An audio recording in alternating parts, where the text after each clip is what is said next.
Okay, right now it's 11:01 a.m. in the morning on a July, more like August 3rd.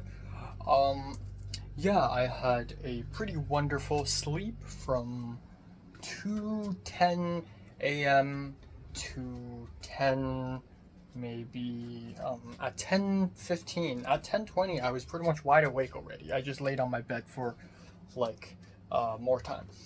Um, yeah, and I dreamed about Mary. I was at a screening, but it was in the US. I was at a screening for The Way We Talk in the US, and with the producers, including Hong, and also the director in person. And I was like holding a camera and I'm like trying to interview them, even though they're busy.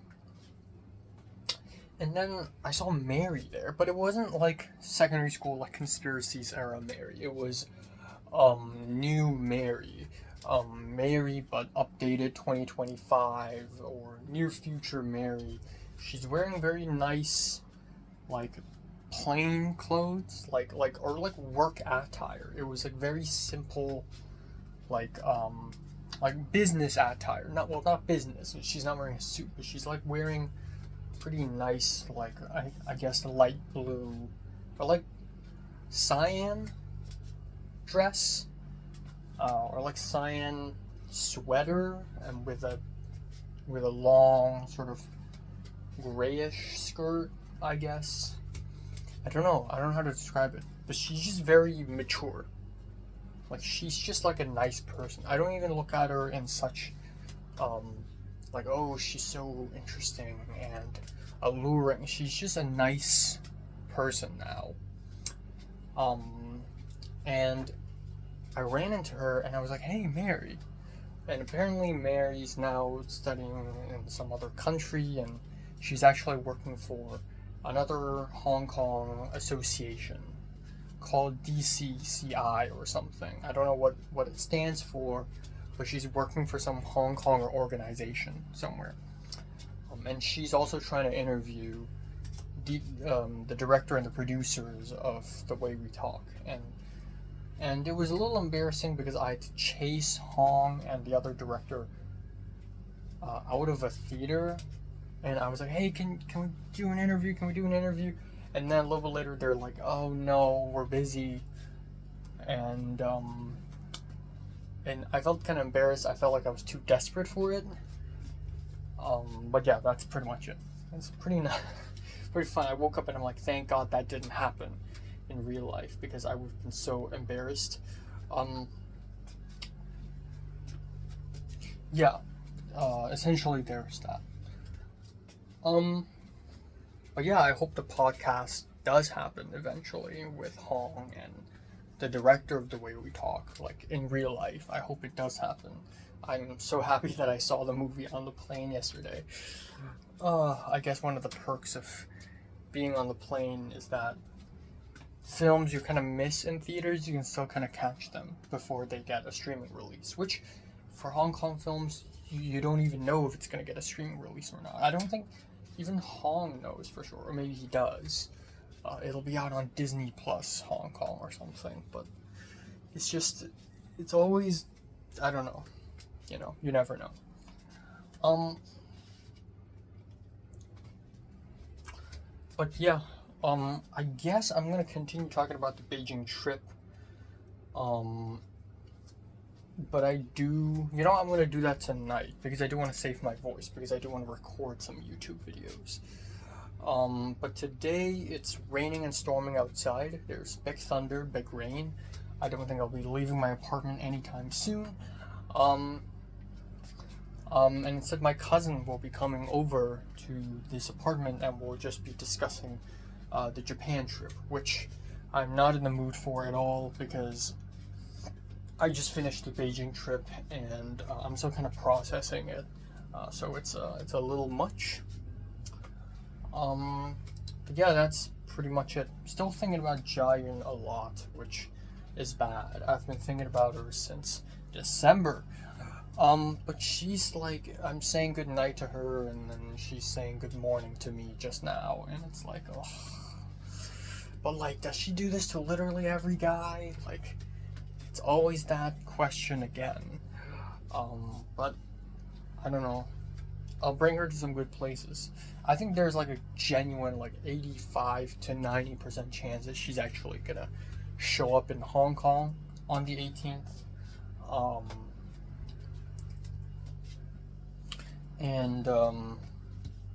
Yeah.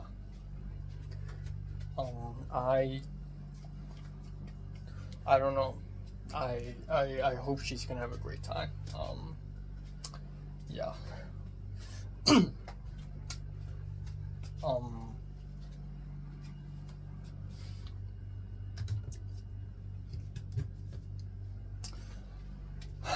the way she talks about men in film, I think she has a lot of distrust in men in film as well.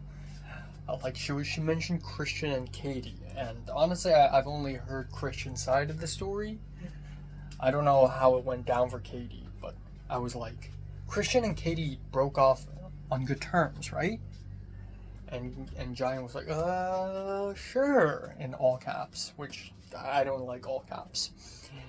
And for Christian, it was just, he couldn't fulfill Katie's needs, which I think basically translates to, Christian's always there. Christian's always doing art stuff like production design and whatnot, and he's always so busy and tired and not being able to see Katie, and that's why it didn't work out. And according to Giant, Katie's really sad about it, which is interesting because Christian told me he's not sad about it. He's like, I'm not really that sad about it. But I would, if I lose someone like Katie, it would crush me to a million pieces, probably. But yeah, that's that. And also with Maisie and Tristan, which is so, like, Tristan came and went, really. He appeared in my life a few months ago and then just disappeared, like a flash of lightning. Just such a crazy person. Maisie just being really tired and not really wanting to do. Also, HOD doesn't mean hands on deck; it means head of department. So Maisie doesn't want to do a head of department anymore next semester. Meanwhile, I want to do nothing but head of departments. I just hope Maisie would help me and guide me, or someone should guide me. I mean, I'm also taking that class, which I'm going to take good use of. But yeah, I just really need to lock in, because next semester I hope I'm doing more head of department stuff. Yeah, that's pretty much it.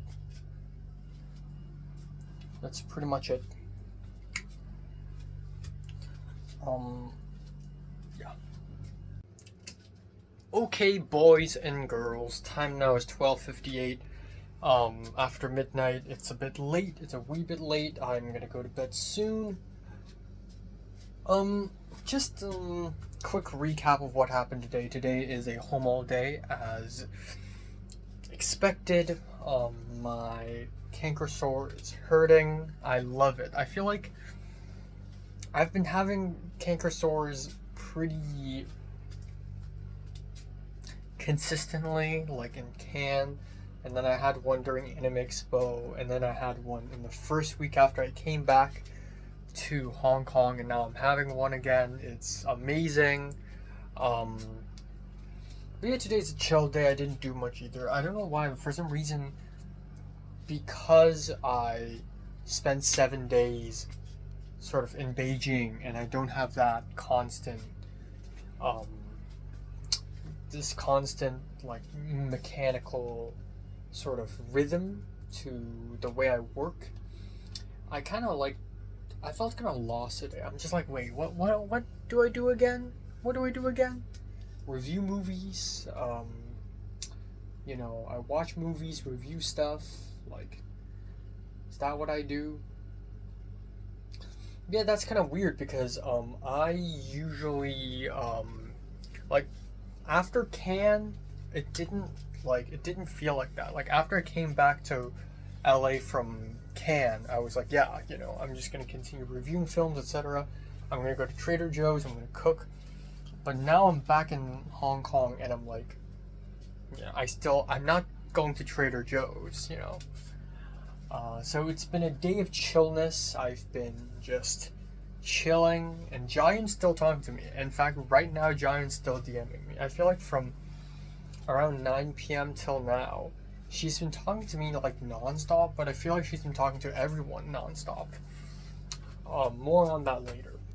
Um, but yeah, nothing really that much happened today. I guess during dinner, around 5 p.m., my elder cousin, came to um, this place, and then after we had dinner together, and after dinner, me, my cousin, and my brother, we sort of sat together on a table and very effectively, surprisingly effectively, sort of discussed our Kyoto travel plan.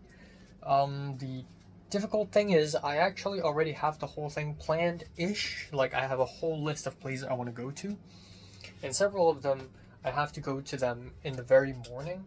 So, which means it's already kind of set. Like on this day I go to these places, on that day I go to those places, and it's just a matter of exactly what date. But my cousin and my brother have other ideas, but it's mostly me. And it's so crazy that during the discussion, I feel like I'm the main driving force because I am much more familiar with Kyoto than them two, simply because I've done way more research and I guess I understand Japanese a little bit more. But I was basically like, yep, so those places are there. But like my cousin, my brother, sort of like they're caught on and they're like, oh yeah, so maybe on that day we could also go to that place and then maybe we could try to go to Osaka. I never planned to go to Osaka, but they really wanted to head over to Osaka. Um, so we might do it on the last day, on the day we leave, which is a bit of a risk, but maybe it works. I don't know. Um, but yeah, it's still gonna be tough. Like, realistically, we have like 5.5 days in Japan, um, and there's only so much we could do. Like in Beijing, we only had like 5.5 days as well, and we were barely able to finish anything. Um, so I kind of fear that I won't be able to finish all the places I want to go to in Kyoto, especially some places like the city center of Kyoto. I feel like it's just a lot. And again, I'm like a deep traveler. I don't just like go to a couple spots and then leave. I like going. I like traveling. So yeah, it's gonna be tough, but I feel like Kyoto will be easier than Beijing in several ways. I feel like the places are much more walkable, and also I don't have to pre-book anything, or so it seems. But yeah, it's exciting. I'm really exhausted from Beijing, but I'm also excited for Kyoto. Um, so yeah, I also realize I don't have 10 days in Hong Kong. I actually have um a week or like 8 days. Cause like yesterday, okay, today's my first day in Hong Kong since Beijing, and I literally leave next Monday.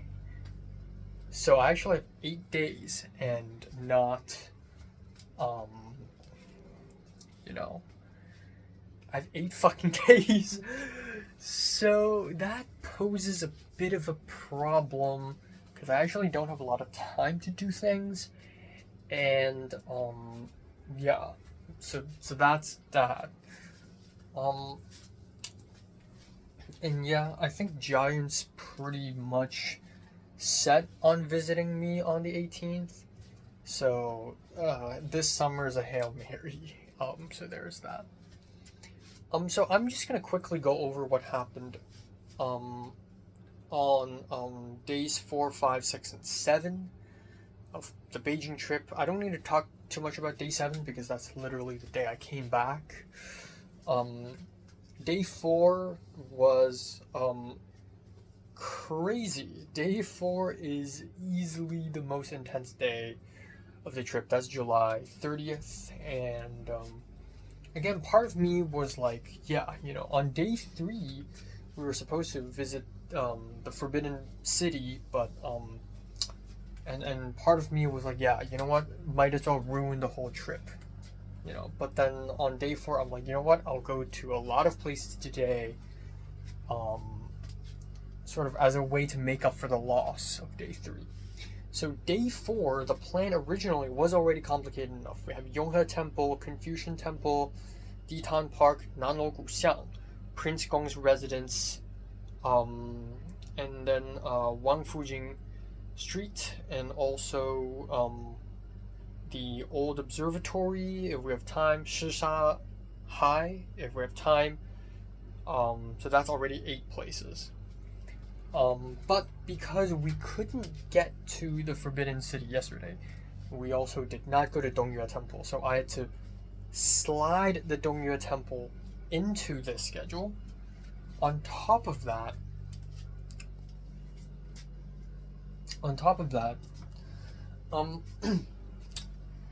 I wasn't even like dying to get to the Dongyue Temple, but because I talk about it so much, I feel like I kind of had to go now. So I really like place an emphasis. Like Dongyue Temple closes at 4:30 p.m. So no matter what happens on day 4, at 3:30 I must be at Dongyue Temple. So there's that. And on top of that, my mom really wanted to go to Tiananmen Square, which I thought was just the entrance of Forbidden City, which it technically is, but it's actually like kind of totally different, and you have to, yeah, more on that later. I also don't really want to go to Tiananmen Square anyways, because it reminds me of all the bloodshed, so it was creepy. And then on top of that, if we have extra time, I would like to get as close as possible to the Forbidden City and just be at the city walls and just take some photos, as I guess, this is the best we could do. So day 4 became insanely packed. We woke up early, and we immediately headed over to Yonghe Temple. We arrived, so Yonghe Temple opened at 9. I wanted to be there at 9. We ended up being there at 9:30, and it was already full of people. But I genuinely enjoyed this place. It's a Buddhist temple, and we entered it, and it was so full of incense, and my mom and brother didn't even go. They just sat down, and I decided to go. And behind the first temple structure, there's another one, and I'm like, oh, that's interesting. And then I went through it, and there's another one, and I'm like, what? And then there's another one, and then there's another one. There are 5 freaking temples in a row. My mom and my brother thought it's just one structure, but it's actually 5 structures in a row. It's so massive. And the final Buddha was 3 stories tall. I looked at it and I took off my hat, and I was just in reverence. It was sort of this crazy place. It's like Buddhism, but it's so maximalist. It's not serene, but it's maximalist. Confucian Temple, the good thing about the first act of that day is that everything's sort of beside each other. So Confucian Temple and Guozhijian Museum literally right beside Yonghe Temple. So we walked over there, and it's much better, much quieter, much fewer people. The Confucian Temple is interesting because there were so many school kids in there, and when I took a photo with the Confucian statue, this random dude was like, stand straight, put your hands together, and look tough, and why do you have no respect for Confucius? Which is crazy. Guozhijian Museum, there's some pretty cool exhibitions, and just a pretty nice, simple area overall. There's also this hallway full of stone tablets, which is really big, and I feel like this ought to be at the National Museum or something, but it's there. So definitely one of the highlights. Also, there are these trees, and these trees are shedding these tiny leaves, and it just gives the whole area such a nice particle effect and just adds so much to the vibe. Then we went to Ditan Park, and it was actually quite a long walk to Ditan Park, and also it's the opposite way of Nanluo Guxiang. And so while walking to Ditan Park, at some point I was already like, why am I doing this? I'm starting to question ourselves. I'm starting to question myself. And then we found this little store beside the entrance to Ditan Park, and it sells a milk curd, like sangpei double skim milk, and we ate it and it was bland. It was bad. And it turns out we need to pay to get into the park, even though it's like cheap. So we paid and we got in, and it's just a regular theme park with some ancient monuments, which is cool, but it was not much. I thought we could just like look at the park a little bit and then leave, but we ended up like literally crossing through the whole park, entering from the south, leaving at the west. And then my mom called a taxi and we went over to Nanluo Guxiang, and I thought, well, might as well have lunch there. And yeah, it was really crowded and really sweaty and really commercialized. It's a historical sort of road, but it was just turned into this shopping street with a lot of food stores and stores in general. It's okay, looks really nice, but it's also really messy. And we went into this like street food, little food court place, and it was a fucking dirty mess. But we ate some pretty interesting food, like pork intestines, which I'm not big on, huge lamb skewers, and it wasn't on a stick, it was on like a long bone. And which is these starch cubes. That just feels kind of weird. I thought it was potatoes at first. But it was fine. And then we had some lemon tea. We had tanghulu for the first time, and it's okay. It's like just fruits covered in solid sugar. So that's that. So again, 3:30 or 3:15, I must be at Dongyue Temple, and by then it was 1:45. So I thought, you know what? There's some time. Might as well head over to Prince Gong's residence, which is an MTR station away, and it's gonna take a while. But I wanted to go because I thought it was north of the Forbidden City, and it's probably the closest thing that looks like Forbidden City that I can go right now. So I went, and man, that was the worst moment of the entire trip for me. It was truly awful. The place is beautiful, but damn, it was so overcrowded. It was so expensive either. My mom and my brother went in. We bought the tickets, they were expensive, and all they did was sit down. They never walked anywhere. It was me who decided to go. And it was a bit frustrating because the museum part of this place is showcasing some clothes, and they're like modern, so it's not really relevant. The place itself has too many people. It's so crowded. I went over to the park section, the garden section, and it was beautiful. But again, it's so full of people, and it's so sweaty, and I hit my head on a tree trunk. And I think I still have a lump here. So it's kind of a pain in the ass. I couldn't find the exit. It was tough. And when I found my mom and my brother again, I was like, let's just get out of here. I need to leave. So yeah. The very narrow road that leads up to the Prince Gong's residence is really cool, though. I'll say that much. So Shisahai is like literally right next, but we did not go. We immediately took an MTR to Dongyue Temple, and then a 15-minute walk from the MTR station. It was so hot, it was so exhausting, and honestly, I was not in a very good mood at that point. It feels like we're not enjoying it. I feel like I'm not enjoying these places because it's crowded and I'm running out of time, and I'm just sort of questioning myself. So Dongyue Temple, my mom and my brother didn't even go in. I just went in by myself. $10, my own ticket. I got in, and whoa! First of all, I sat down for a while because my legs were broken. But after that, I walked around the place, and A, it wasn't that big. It's still big, but it's not that big. B, um, there's like 4 tourists there, and it was like quiet. There were like more cops than tourists, which is creepy, but it was so quiet. And then the museum part of this temple is about 24 like climates. It's about climate and like the weather and how it relates to folk customs and agriculture, and it was genuinely interesting. And I was like, wow, this is not bad. It's not a great temple, but it's not bad. It's also in the middle of like a bunch of big commercial buildings, so it felt very out of place, but it was okay. So after that, I spent a good maybe 1.5 hours at a mall across the street, in a little store, and had some drinks with my brother and mom. We sat down and talked, had a heart to heart.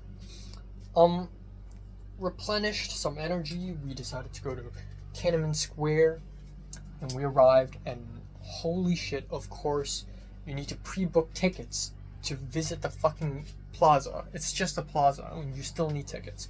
We arrived at the Tiananmen Square station, and it was genuinely horrifying for me, because suddenly the security is doubled, and we need to show our ID and go through scanners, and again, we have to go through scanners to enter an MTR, and now we need to do that when exiting, and as we leave the Tiananmen Square metro station, there was such a huge crowd of people, and we were like, damn, we can't even get close to it. And the crowd is like lining up. But I think the creepiest moment was when the whole square started blasting communist songs. Particularly one about how there's no new China if there's no communist party. And I just felt chills. I just felt creepy.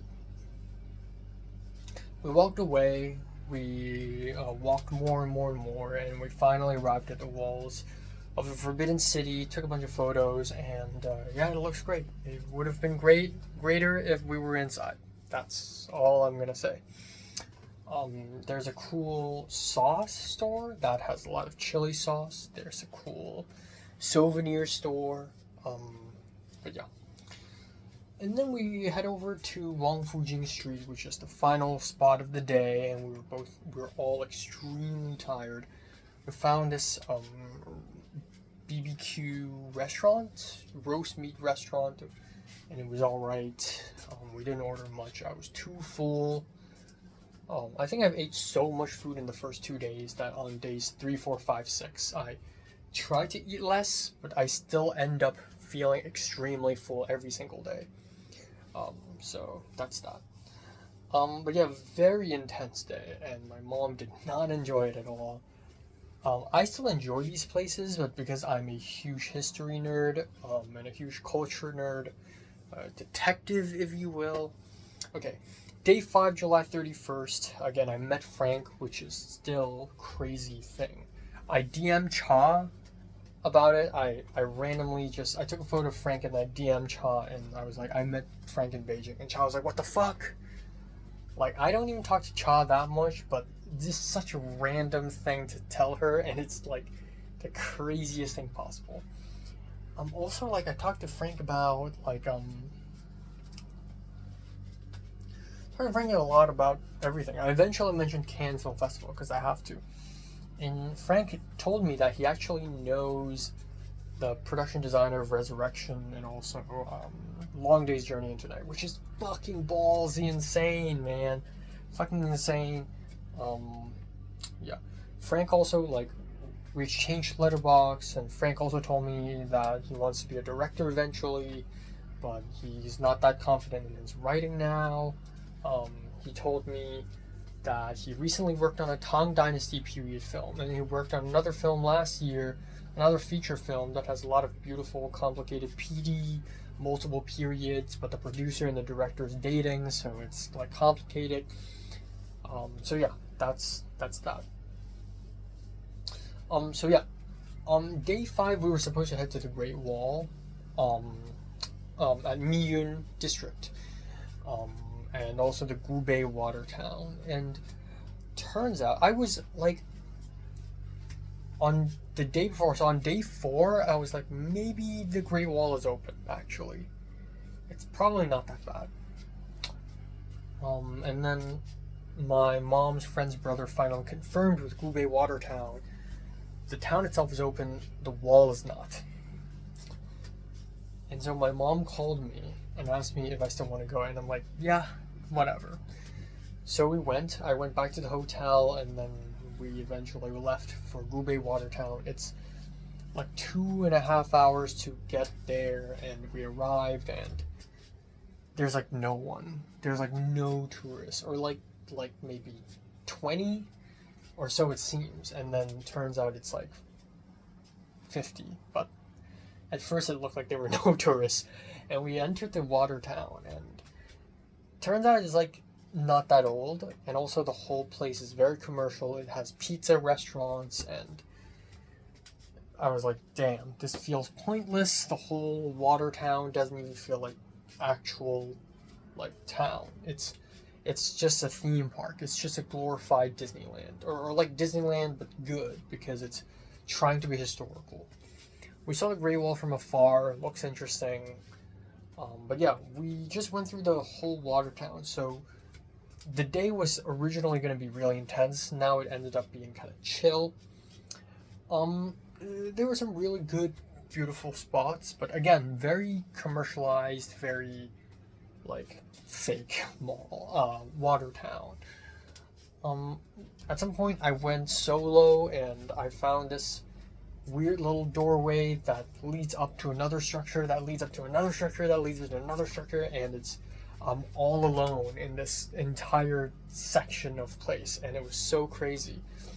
And then I went through another road by the stream, and then at the very end of that, I was as close as I could possibly get to the Great Wall, and I took some photos and some selfies, and that's it. And then dinner, and it was good. It was really good. But when we started having dinner, me, my mom, my brother, my mom's brother's friend, and his daughter, literally the 5 of us, we were the only customers in the whole restaurant. It was eerie. But the food was good. We had individual hot pots. We have a little hot pot for each one of us, and I had Coca-Cola, so it was refreshing. But yeah, it's okay. And then after the hot pot, apparently there's a musical fountain thing, like a show, and then a drone show, and they're both very silly, and I felt like like obviously these two things are like for children. And when I saw these things, I'm like, well, this is fucking stupid. But I guess might as well enjoy it. So there's that. Return home super late. Obviously, there's no way I can, go drinking with Crystal. But, that's that. Day 6. So, another really intense day. Even though I only went to 3 places on day 6, originally I planned way more. So originally day 6 was going to be National Museum, Tiananmen Square. So on at the night of day 4 during dinner, I asked my mom to book tickets for Tiananmen Square. But like at that point I was like, even if I don't go, it's like fine. Like it's such a creepy place anyways, but then it's also such an important place. So we eventually booked tickets for Tiananmen Square, which does not cost, but we had to.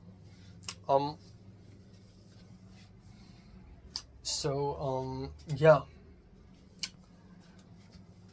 And then on top of that, I planned a bunch of places like Dashanlan Liulichang Underground City, Hongqiao Market, and then eventually at the end, Temple of Heaven. So I ended up only going to National Museum, Tiananmen Square, and Temple of Heaven, the big 3. All the other ones, we were all so tired, and we were all running out of time so much that it's impossible for us to even go to these places. So National Museum, we were quite late. We were supposed to meet this guy in a black jacket at 9 a.m. And we ended up entering the museum at 9:40. because I woke up a little late and we spent a little too much time at the breakfast, and we took an Uber, a DD car to Guomao Station, and then we took MTR from Guomao Station to Tiananmen Square East Station. And that whole process took too long, and then even after arriving, there's still a ginormous line. So it was sweaty and gross, and then we finally entered the museum, and of course it's freaking huge. We found a tour guide, and we wore earpieces, and the tour guide starts to speed talk in Mandarin. But the tour guide's only going to guide us through 3 rooms, and it's ancient pottery, ancient ceramics, ancient coins, and ancient costumes. And it's like a 3-hour tour. And my mom realized that if we follow this guy all along, we're going to miss out on every other exhibition, which is not worth it. So very soon, maybe 15 minutes in, we decided to ditch the tour guide. And we paid for the tour only because we want to get in.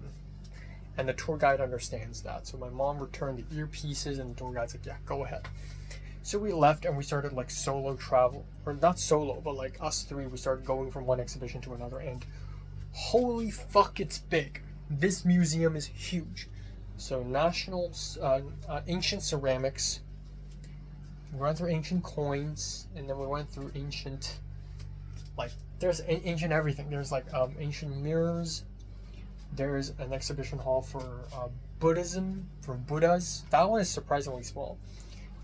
There's one for technology, so things like firearm and Chinese medicine and like paperwork and like transportation. There's like a room for like, there's so many rooms, it's crazy. And my mom's like, oh well, no worries, because it seems like 4th floor is the floor with the most stuff. Like, we're gonna go down to 3rd floor and 2nd floor and 1st floor, and it's gonna be much easier to go through them. And that's a lie. Went to 3rd floor, and half of the floor is about like glass art, which isn't really that Chinese, so I didn't really care. And then the other side is about food, so it was amazing. And then the 2nd floor, it was half. The 2nd floor and the 1st floor are kind of melded together, and one half is about Saudi Arabian contemporary art, which we quickly went through, and the other side is about Lenin and also ancient Greece, but it was like, we need to pay special tickets to go to them, and even if we don't have to, it's like, we don't have time. Apparently we were supposed to leave the museum at 12 at noon, but of course it's impossible to walk through the whole thing in 2.5 hours, from 9:40 to 12. So my goal was 1 p.m., but I ended up leaving at 1:40 p.m. So on the map, okay, also this crazy like communist room at the center of 1st floor with all the Mao Zedong and pro CCP like propaganda. It was fucking horrifying. Okay, so I looked at the map on the phone app on WeChat. By the way, there's no physical map of the museum, so it was just such a mess. I looked at the map and I saw that B1 level is the ancient China exhibition, and I was like, that seems interesting. I feel like we should go to that one as soon as we can. So we went to 1st floor, trying to find a way to enter the B1 floor. And there's a humongous crowd lining up. And my mom jokingly said, that cannot be the entrance to B1. And my mom's right, that is the entrance to B1. And at that point it was already 12:30, and my mom and my brother was like, yeah, you know what, we're leaving. This is it. And I'm like, I can't. I already missed out on Forbidden City. I missed out on Great Wall. B1 level, the Ancient China exhibition, is literally the highlight of this entire museum because everyone's trying to line up for it. I have to do it. So, in true Enoch Live fashion, I went into the line. I was like, I'm lining up. I don't care. you guys go have lunch. I'll catch up with you later. I'm going into this freaking place. So that's what I did. You know, just the same way I lined up in Cannes, the same way I lined up for the Criterion truck, the same way I lined up in, Anime Expo. Now I'm doing this. I'm like, I have to be there. There's a sign that says it takes 1 hour and 15 minutes to get in.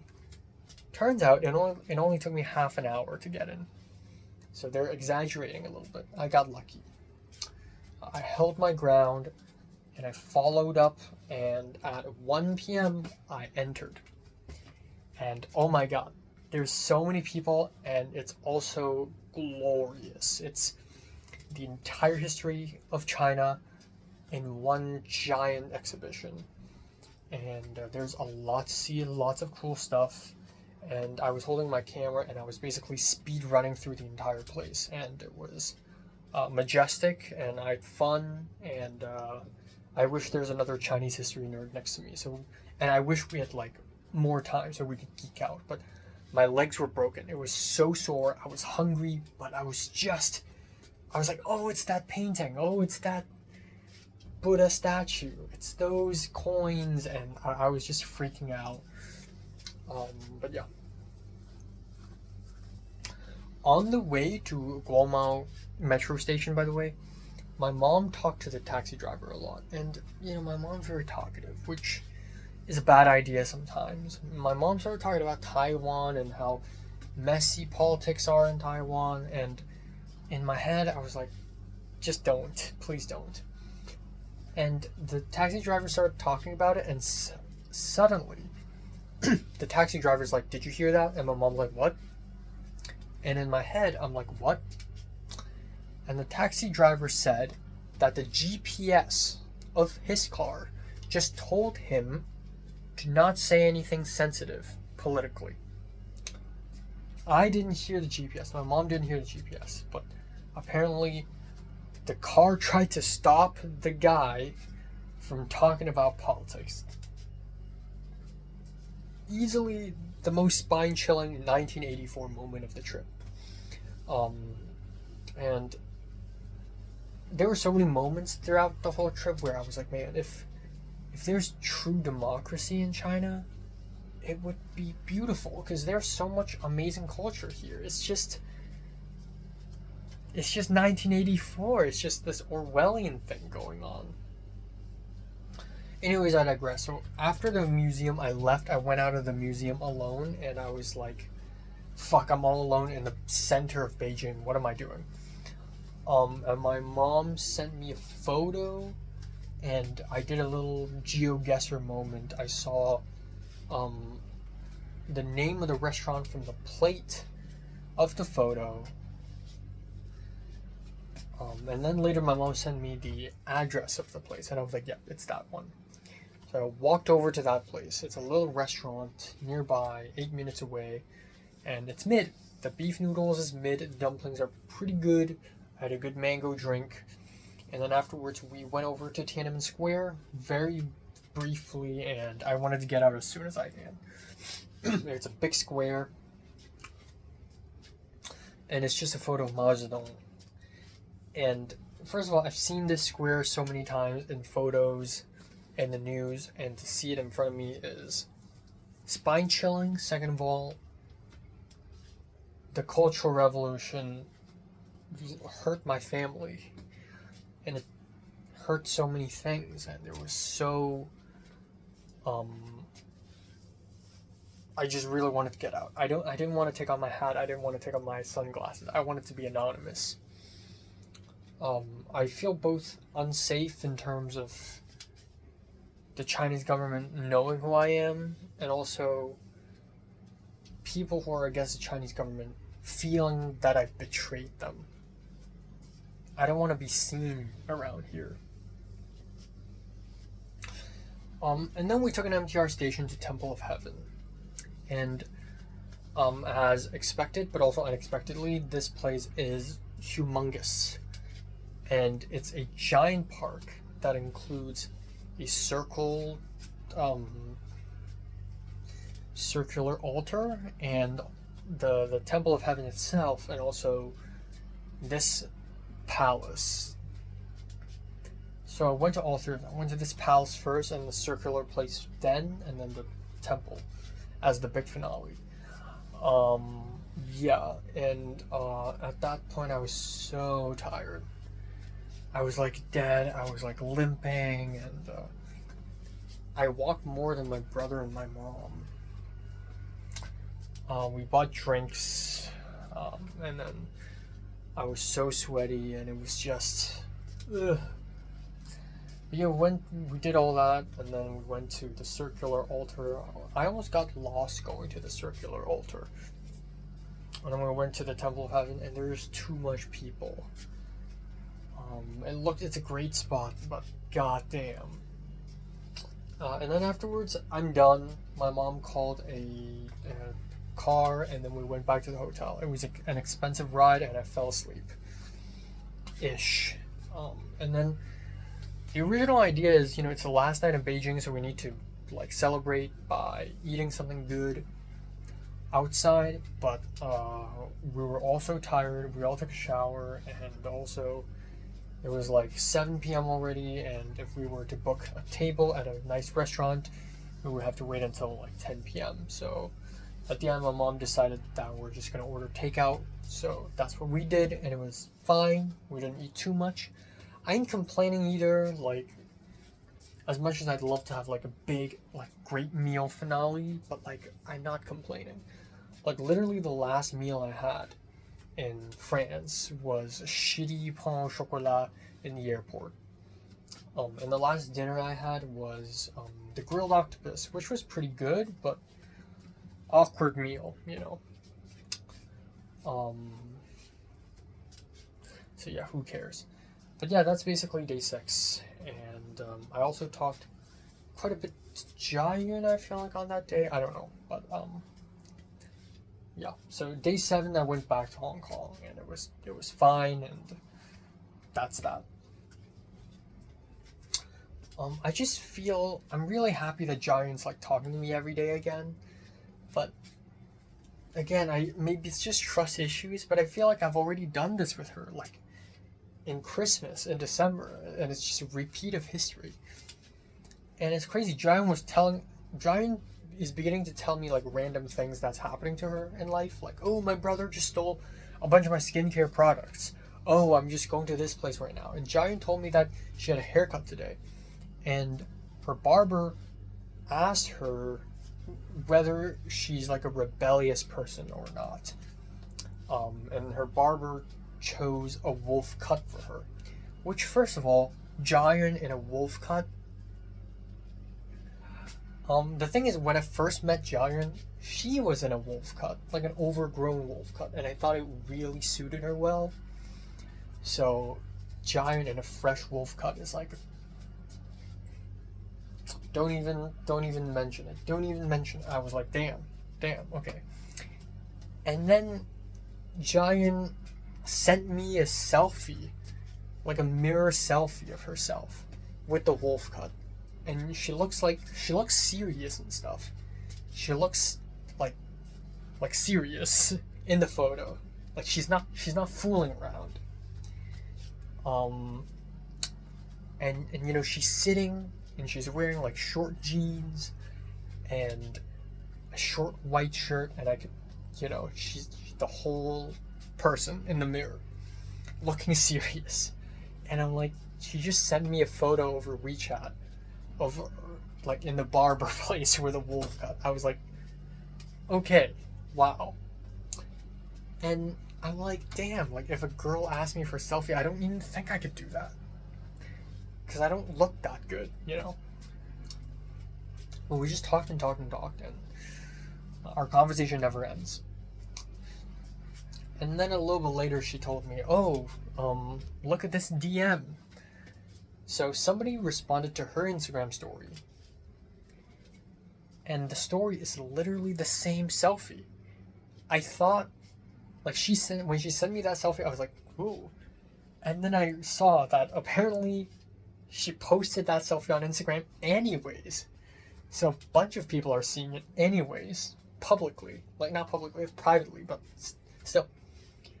On top of that, the person who responded to her is a guy saying, "Cute, cute."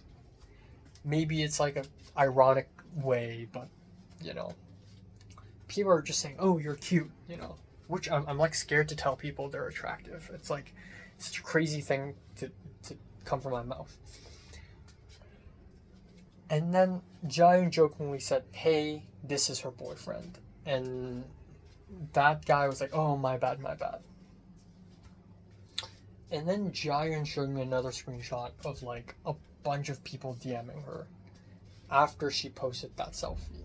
And it's just like, what?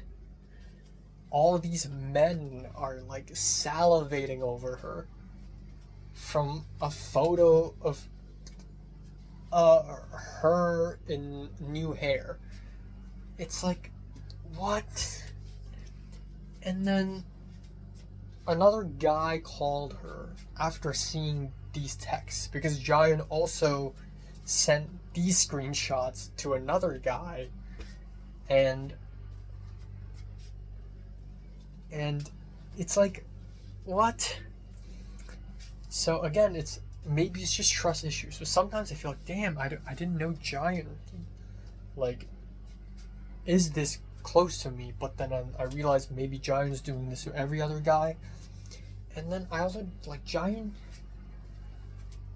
sort of teeters on the edge of things. Like Jiyoung sometimes she's like, "Oh, you know, I like this guy a lot," and then Jiyoung sometimes is like, "Oh yeah, you know, I'm collecting dates. You know, I'm like dating all these people," and I'm just like, I don't know how to feel about this. I'm kind of scared. So I don't know. It's crazy, but and then she posted it on Instagram, but I couldn't see it. So it's like a close friends thing. But then also she sent that photo to me anyways, so maybe I'm kind of technically in that circle now. I don't know. But I'll be seeing her in a bit. So that's that. We'll see. Alright, time now is 12:41 afternoon on August 4th.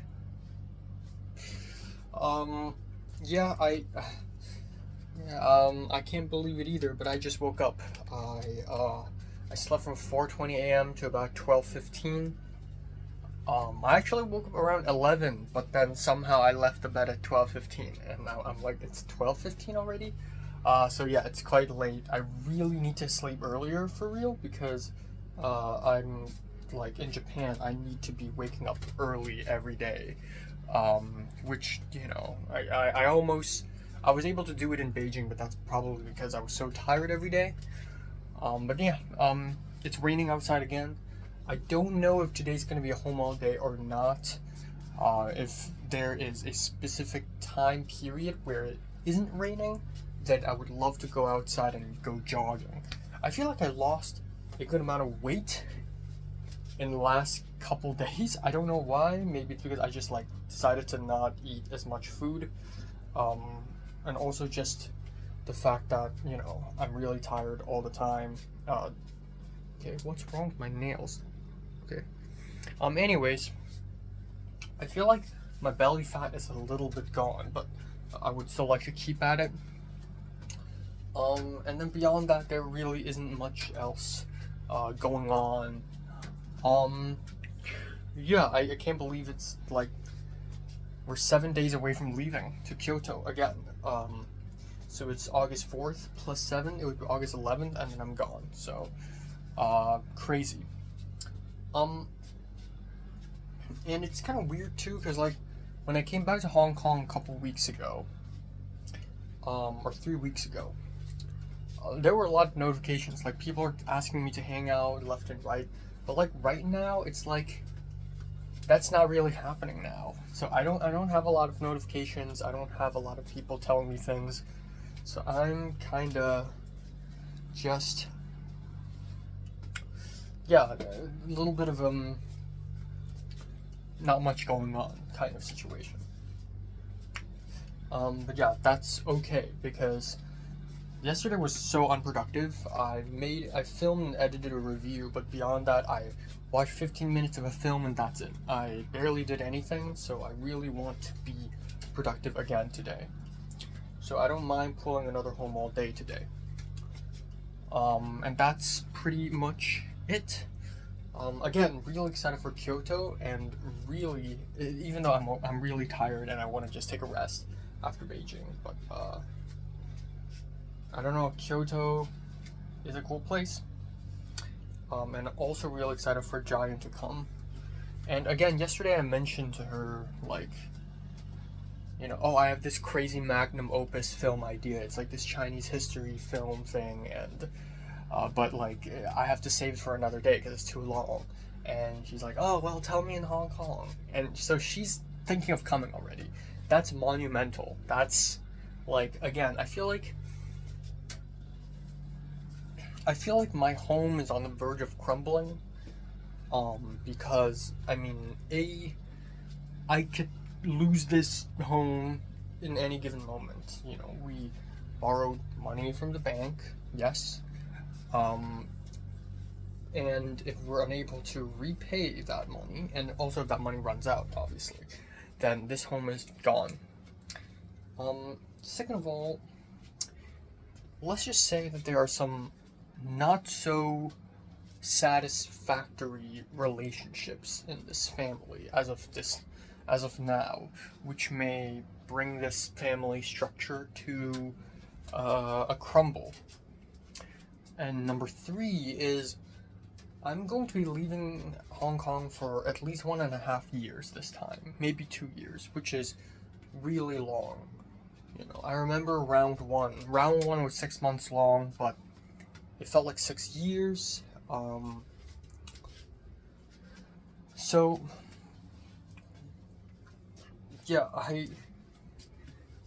2 years is an eternity.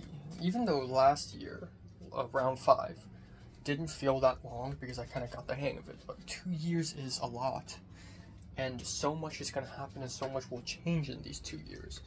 So in many ways, this summer it is for me the last summer, and so, you know, going to Beijing and going to Kyoto and then having this girl from this USC world come to my home turf is, like, I guess the sweetest, most amazing way to say farewell to, or not farewell, but like a long goodbye, essentially. So yeah, I don't know, I still don't know about Giant, because like Giant likes meeting up with people. This random guy who lives in London suddenly showed up in Shanghai, and Giant told me that, wow, I just rekindled my friendship with him and now we're gonna go drinking. And I don't know, Giant's also telling me a lot of things about how she's meeting this person, meeting that person. And yesterday I feel like I told Giant a little bit more about, like, my social life. I feel like I've come to a point where Giant is starting to really know my personality while I'm starting to really know her personality, because truth is, I am not a very social person, and I do tell her that, like, I don't have that many friends and people are weird, so I don't talk to people that much anyways. But yeah, I don't know, man. I just, yeah, being able to see her here and then going back to USC and then seeing her there is like, you know, it is something. It is indeed something. Yeah.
Okay, it's 2:19 a.m. in the morning. I totally forgot that I haven't done one of these videos. But yeah. So today is home all day. I did not do anything. I actually around maybe 5 p.m. I wanted to get out. I wanted to go outside and run and do a bit of jogging. But I couldn't because I just had too much shit to do. I actually before I had lunch, I wanted to film a review and um, yeah, and then I ended up only doing that after lunch, and then I also wanted to edit college, but that means I have to import videos from my phone to the laptop, which took hours, and everything took hours, and I'm really slow, and yeah, so I ended up not. And then at some point, I was like, yeah, you know what? I'm gonna go outside and jog after dinner, and I yeah, it was raining and there's like non-stop lightning, like the sky was basically flashing, and I was like, well, I guess I'm not gonna go outside now.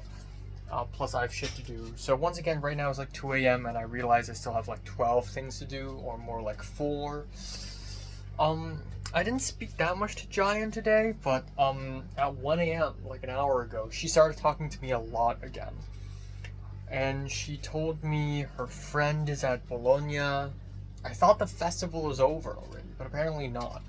So his friend is at Bologna and Wes Anderson is there, and her friend really wants to see Wes Anderson and talk to him, and that's like been his whole thing today. And then apparently Giant has spoken to Sean Baker, and also Giant has spoken to Greta Gerwig on Zoom, like during one of the Barbie classes in USC. I'd love to speak to Sean Baker, but yeah, I don't know. Giant's way more accomplished than she makes it out to be, and I'm not. But I really don't want to get into this whole like comparisons thing. I just think it's really stupid at this day and age. So yeah. Also, I forgot to mention this, but a couple days ago is like National Girlfriend Day, which is like don't open your Instagram day. And to my surprise, Aoba. I haven't really talked about her a long time. I haven't seen her in a long time. The girl from Hokkaido. She has a boyfriend, and it's this white guy. Like, what is happening? I have no idea what's happening. I guess good for her. She seems like a very reserved person, but I guess even the most reserved person deserve love. I guess. Unless you're me. So, there's that. And yeah, Giant's still talking to me right now. And we're still going. But honestly, I need to just, I need to start watching my movie Bring Her Back. I already did not have enough time to watch another film that I was planning to watch today, Existence. I'm gonna see that tomorrow. Yeah. Canker Store still hurts, yes. Yeah. Oh no. I don't know. Yeah, Giant's still talking to me. She's such. When we're talking about like nicotine and stuff again, like I don't know how did we end up talking about these things. Oh yeah, we were talking about having smoke with Wong Kar-wai or something. I mentioned Min approaching Pyle Kapadia, saying, "Hey, do you have a lighter?" Which, I mean, I don't even think Pyle Kapadia smokes. She doesn't come off as a smoker, but yeah. I do not smoke at all. But like, I feel like I've come to a point where I really know what kind of person I am. I'm not a smoker. I'm not a drinker, but I'm just mega depressed. At some point, I and Giant were talking about like family, and apparently, her grandfather like was a professor at this very famous university, and blah blah blah. And I was like, I've never even met my maternal grandpa. I don't even know what my paternal grandparents do. I've never met my maternal grandpa. And then John's talking about how there's this friend who's been friends with her since all her life, and I'm just like, I don't think I have those kinds of friends. And wow, my life just feels really depressing now. But in a cool way, I think we live in a day and age, or aka me being 22, I see a lot of people around me really have like actual real relationships, and they have sex life and stuff. Somehow it's like cooler to not be in a relationship now. Like, that's like the cooler thing now. Well, I wouldn't say cooler, but I would say like special, because it's rarer now, and in some ways it's like my brand, and I don't know. I just think I should really embrace that shit. Yeah, I mean that's pretty much all I'm gonna say. Yeah. Okay, right now it's 12:56 afternoon, and believe it or not, I just left the bed. But I actually woke up at 10:55 for oh yeah, today is August 5th, and yeah, we are like 5 days away from going to Japan. Yeah, so anyways, I woke up at 10:55 to attend the HKOS Zoom meeting, which happened at 11 a.m. It lasted for about 40 minutes, and then I proceeded to talk to Jiren. The moment John woke up, she started texting me, but now she's on a phone call with another guy, so I guess. And then she's telling me about her phone call with the other guy, so okay. And then I went back to bed for a little bit. I didn't fall asleep, I just want to smooch in my bed. Smooch? Scooch? Zhooch? Smooch. No, I just wanna scoop in my bed. Scoop. Yeah, that's pretty much it. So it's still raining and storming, and I don't know if I could. I talked to Potter a little bit, and Potter were like, yeah, we could have lunch tomorrow, but it's like 1 p.m. now, so I highly doubt that it's gonna happen. In the meantime, I think I will go jogging if it doesn't rain that much, and then at night, my brother's friend's birthday dinner, and I'm gonna be there, so that's that. But yeah, I'm gonna try to be as productive as possible. I slept from like 5 a.m. to 10:55 today, which is like not a good idea. I really need to go back to the 2 a.m.-ish sleep time. I think that's the sweet spot. And then in Japan, I would have to go to bed at like midnight or even earlier. So that would be importante. Yeah, so that's that. Also trying to have a haircut within the week. And what else? I think that's pretty much it. I don't really have a lot else to do. Just a lot of videos to edit, a lot of things to film. Glenn was talking to me about editing reels for him, which is great. He acted for me, and I should really repay him by editing for him. And I also just want to edit things like the HKOS stuff, like trailers for HKOS. I want to edit a video for my grandma for her birthday. Like, there's a lot of stuff to edit, honestly, and yeah, that's pretty much it.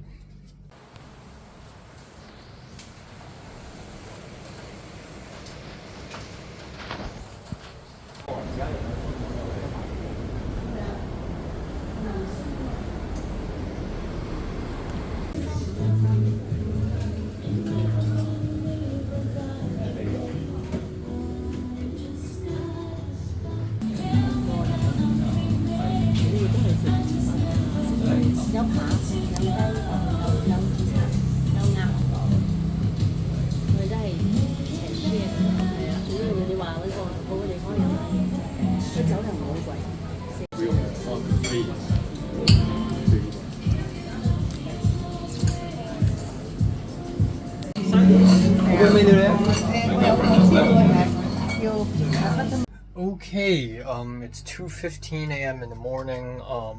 It's late. I'm gonna keep it short, sweet, and simple.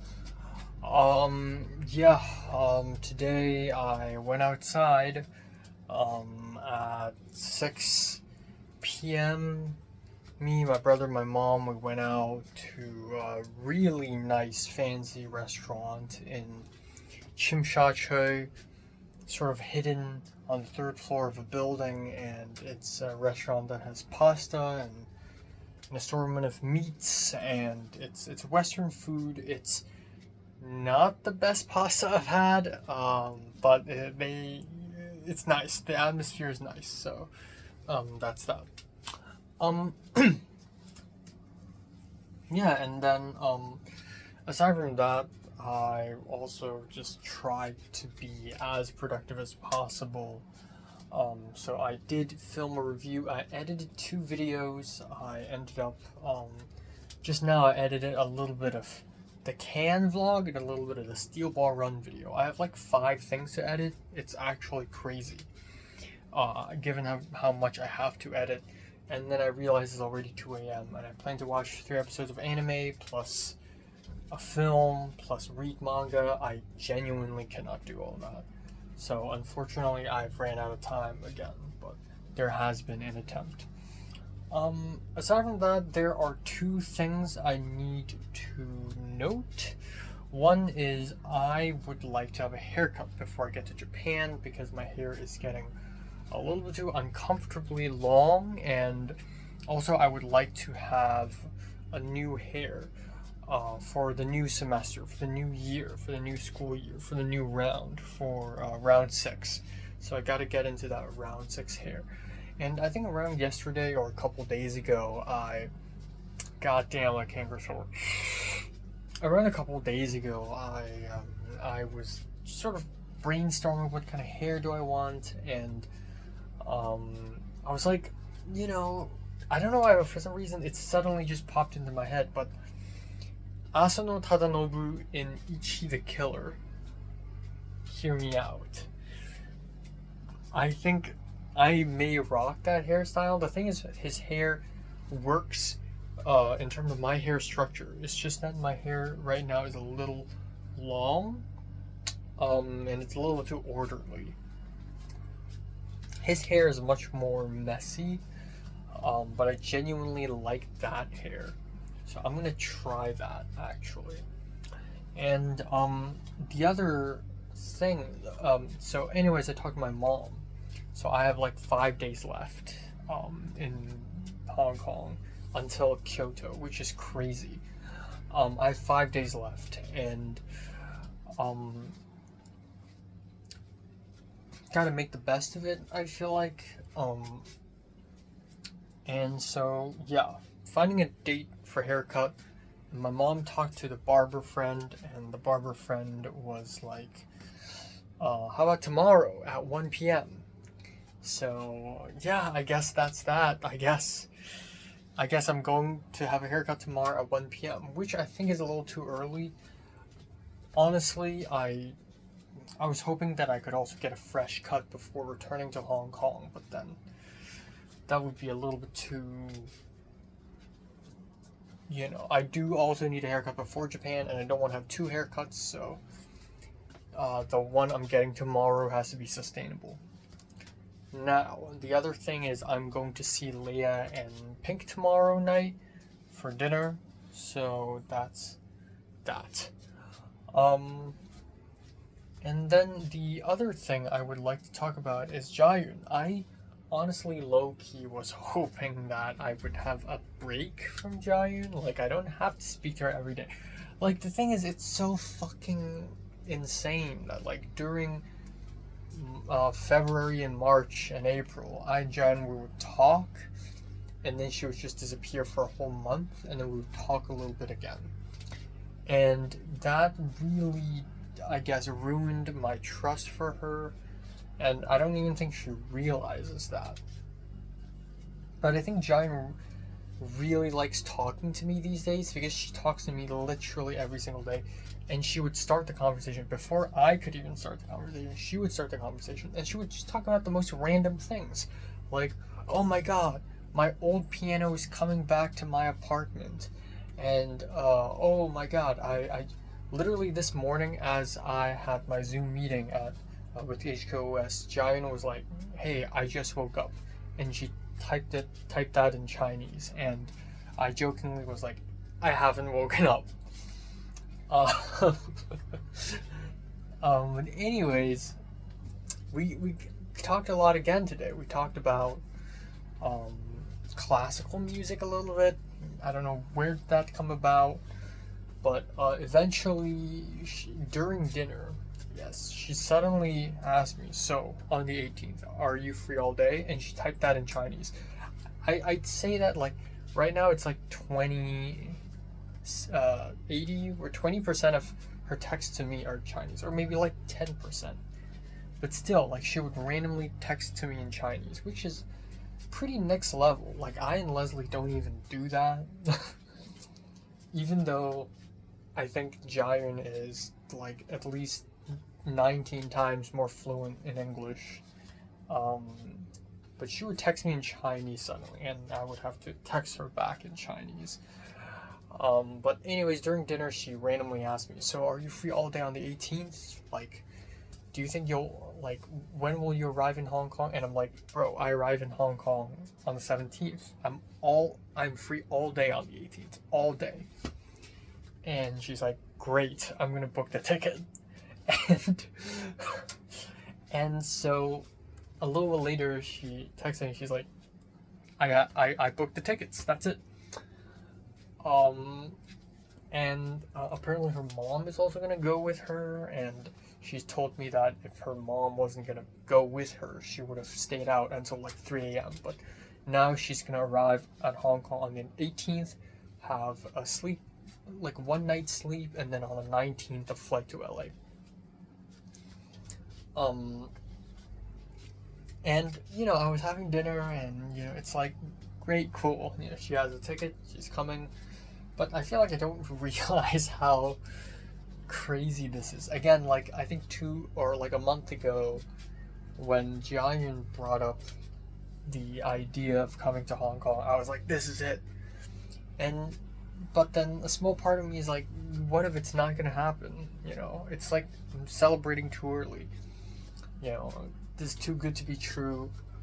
But now it is true. Like, she has the plane ticket now. She is coming to Hong Kong. And on top of that, she only came to Hong Kong on this day after asking me which days would I be free. So literally, like, she came all the way here to, like, part of the reason why she's coming here is to see me.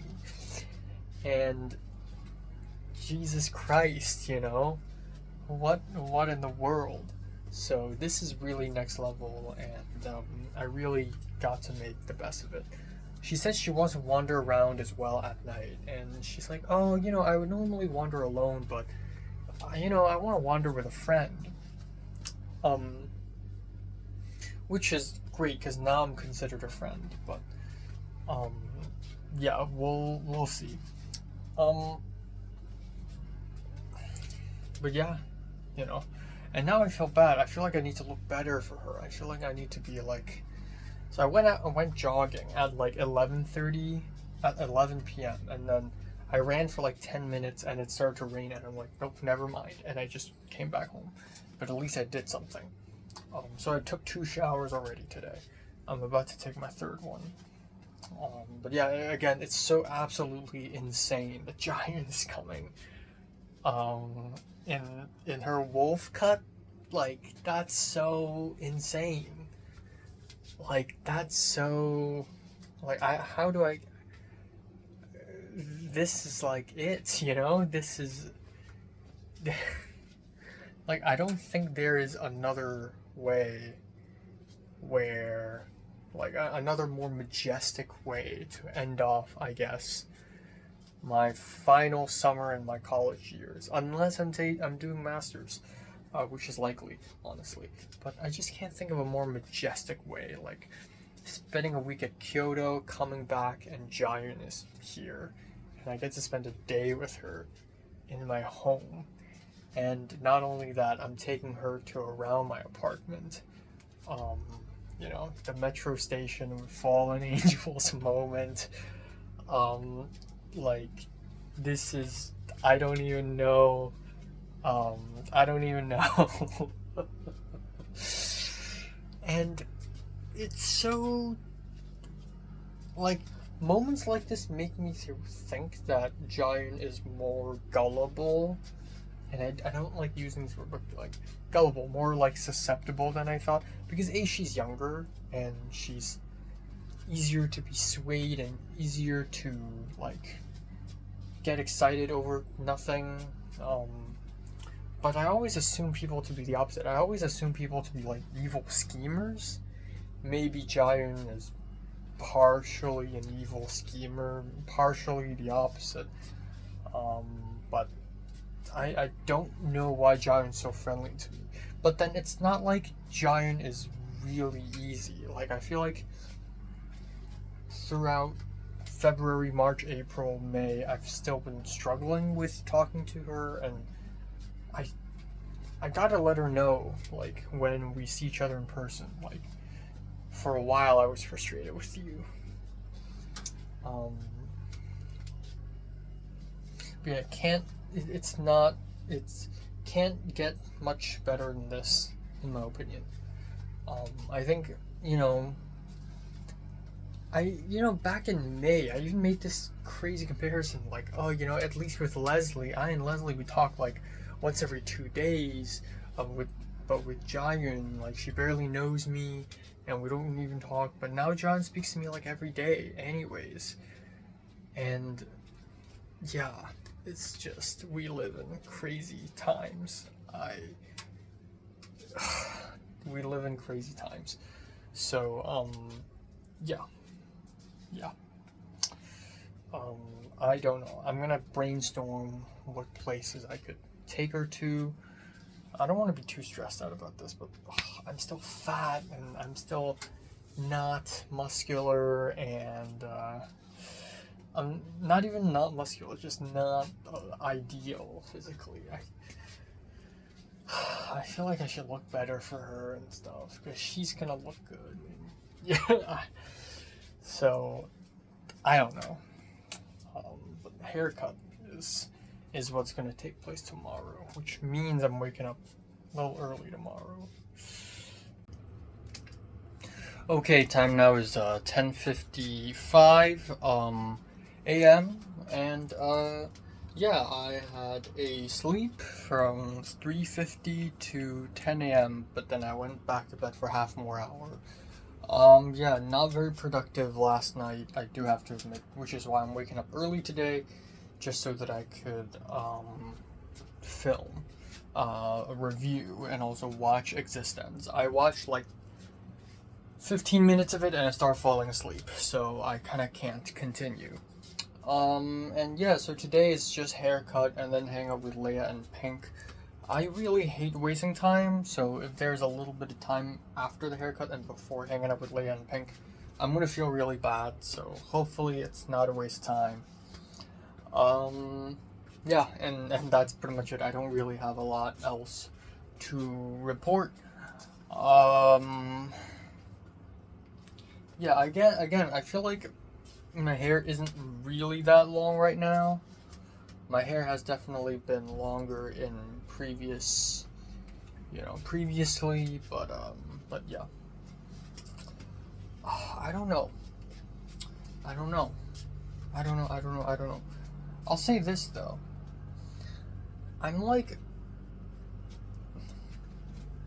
Giant is still like this really like bubbly, jumpy person, which is not really what I usually like. So I don't really have very strong feelings for her. But then again, I think I don't really know if she has portrayed herself well in front of people anyways. I don't know, but I'm excited to see her, so there's that. What else? Excited for Kyoto, yes. I think this is the first time I've ever traveled without my parents. Actually, no, because that would be France and Cannes. And, not counting day trips like Santa Barbara or Mexico, or not counting going to the US. But I think it's like natural, it's like natural progression. I think, I navigated Nice pretty well. I'd like to think that Nice was not difficult to navigate at all. Like, all I needed was Google Maps and a train app. So I think Kyoto would be not that difficult. Yeah, that's it. That's all. That's it. Gotta go to work now.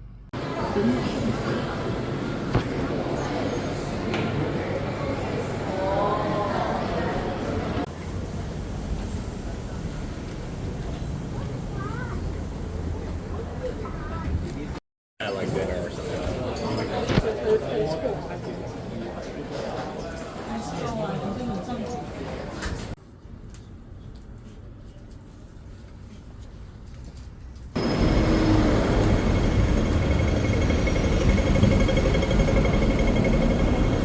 Oh, 好癲又唔係好癲嘅，即係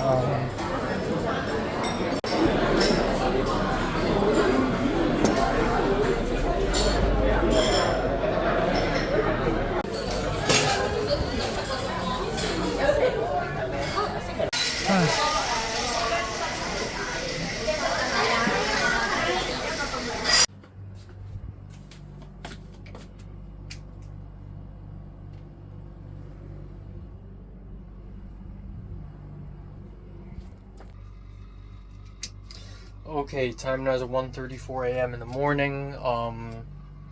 Yeah, so I look different. I have curly hair now. It's official. Yes. Oh god.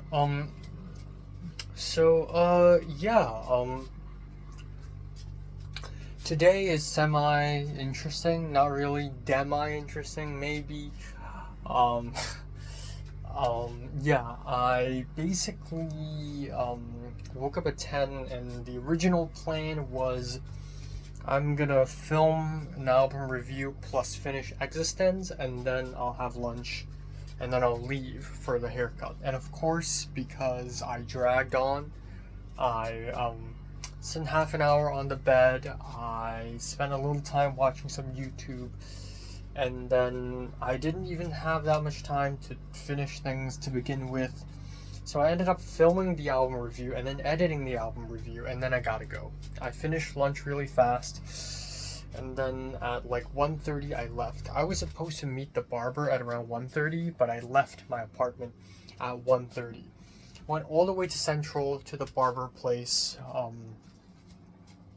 I went there last summer. I returned, and the barber showed up, and he cut my hair. The thing is,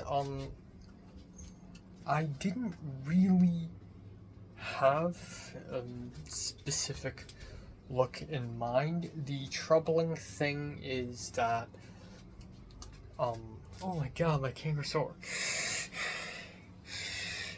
The troubling thing is, I think to play it safe, what I used to look like, and by that I mean like what I looked like before last year, works. The thing is, it's very easy to fuck up my hair. My hair is a glorious mess.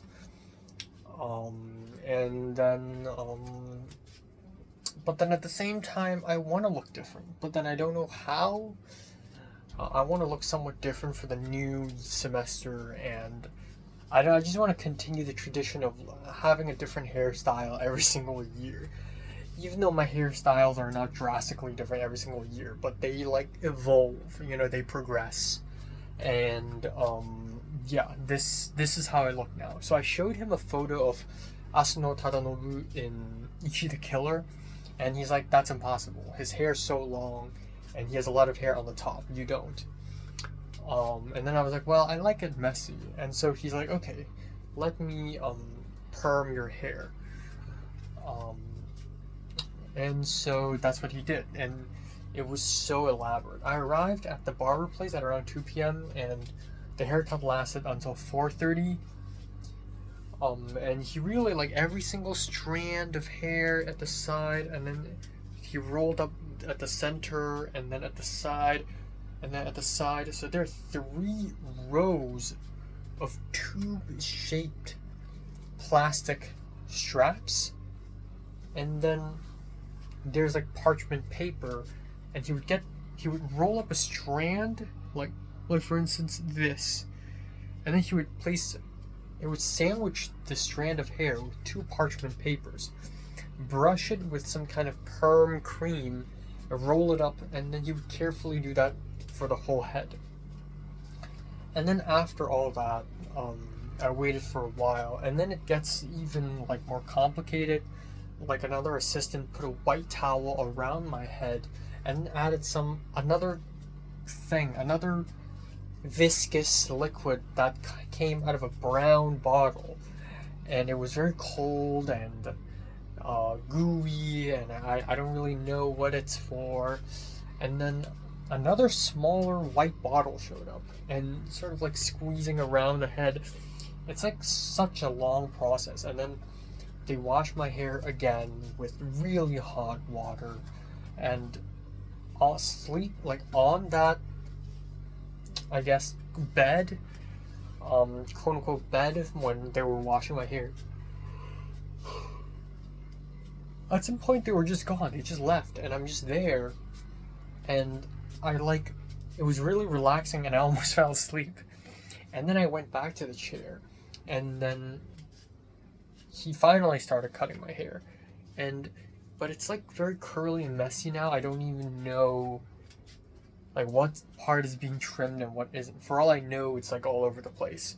So now this is how I look, and it's weird. I don't know how to feel about it. I think right now it looks a little bit too like Western. Like right now I just look like, especially with tall nose and everything, right now I just look like a European. I look really Asian now, for real.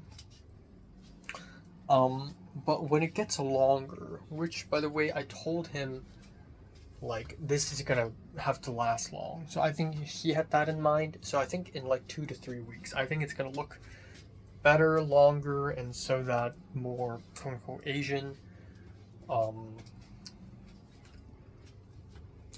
yeah, I think about 4 months later, maybe around November, I will have to go back to Monterey Park and have a good trim.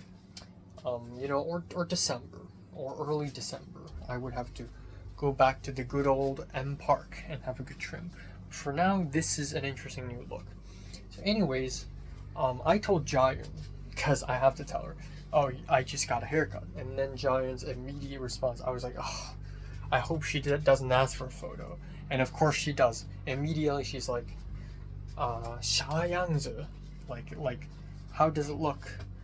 Send me a photo. And I'm like, I didn't take a photo. Even though I did, I don't look cool. And the photo Jayan sent me is like cool. She looks casual yet uncasual. She looks casual yet serious.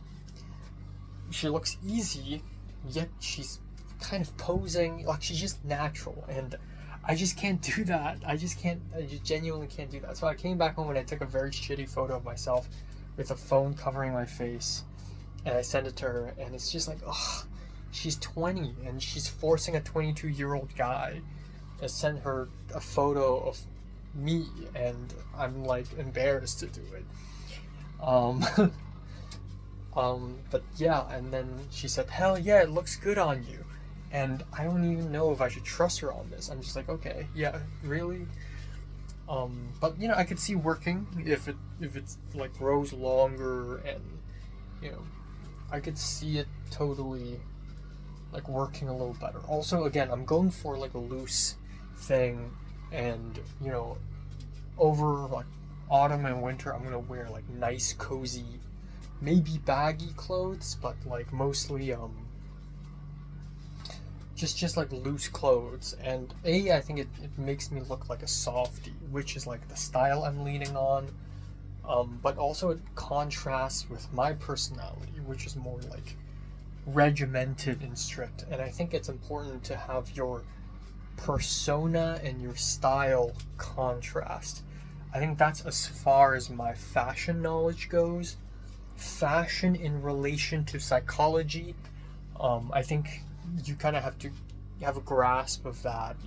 A lot of people are very performative. Like if they're kind of emo, they have to wear emo. But I think it's also important to know that if you are a certain way and you dress the opposite of how you are, it actually creates an interesting effect. And I kind of want to do that, because I realize if I go outside wearing like a suit, like a button-up shirt, which I think, okay, if my persona is turned into a shirt, I would be a buttoned up shirt with splatters of like blood and orange juice on it, or some like dumb thing like that, and a piece of leaf on the shoulder. It's like regimented but also messy, like controlled chaos, but also kind of nerdy.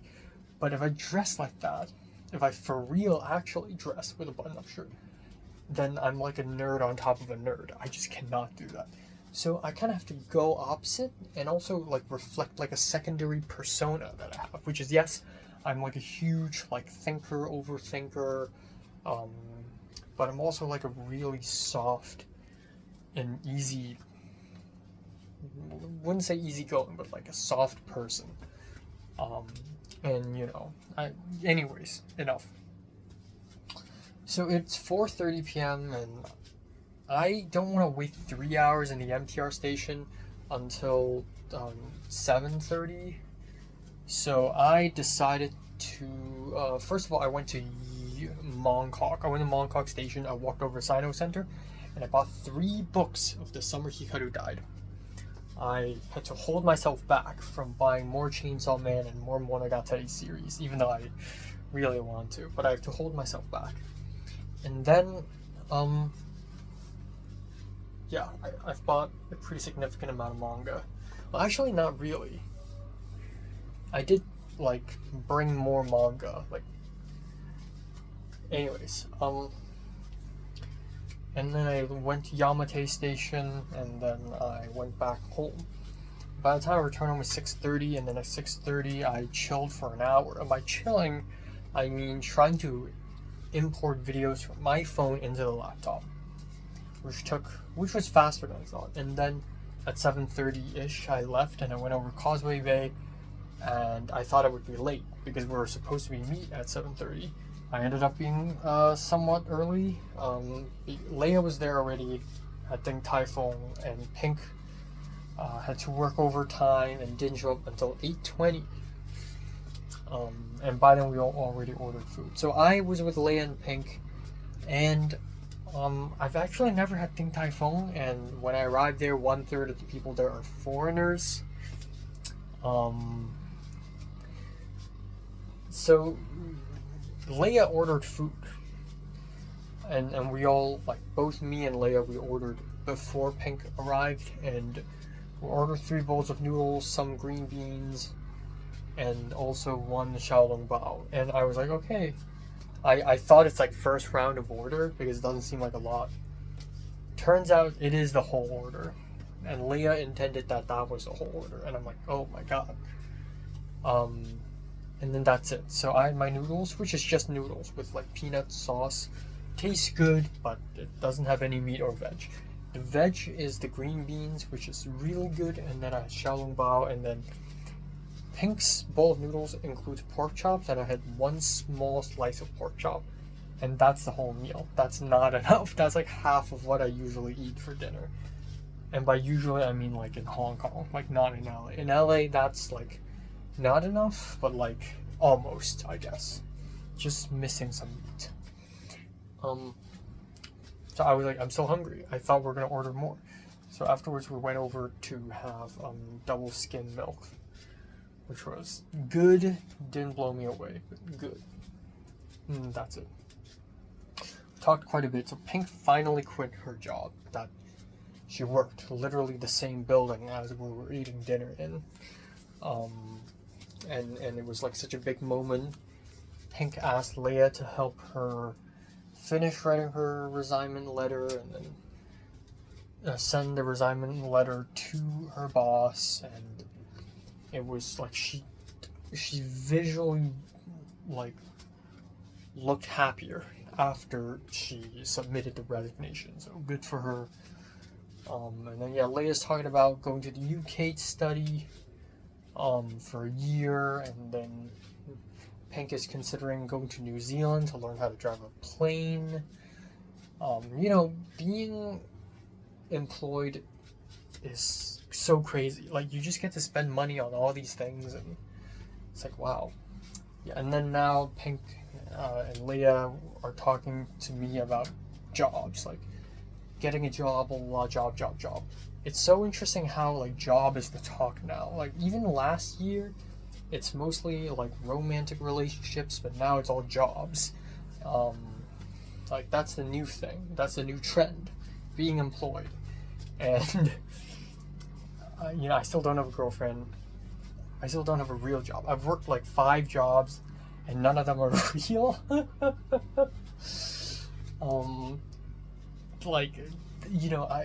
It's so weird. My situation's so weird. That's pretty much it. I came back home and I told my helper to save some food for me because I'm so hungry. But if I hadn't, I would have been hungry. If I had, I would be extremely full. So I had like an extra meal at 11 p.m. and now I'm really full. I still have a bunch of shit to do for the rest of the day, which is kind of worrisome. So I'm gonna try my best to finish them all. Giant continued to talk to me. Giant sending me like voice messages, and some of them, not all of them, are in Mandarin, and at some point I'm like, I literally don't know what you just said. I literally have no idea. I'm sorry. And once again, it's just like, for a moment, Giant thought she could just talk to me in Mandarin, but typing is okay. Talking is not okay. Like, no, I'm a Cantonese speaker at the end of the day.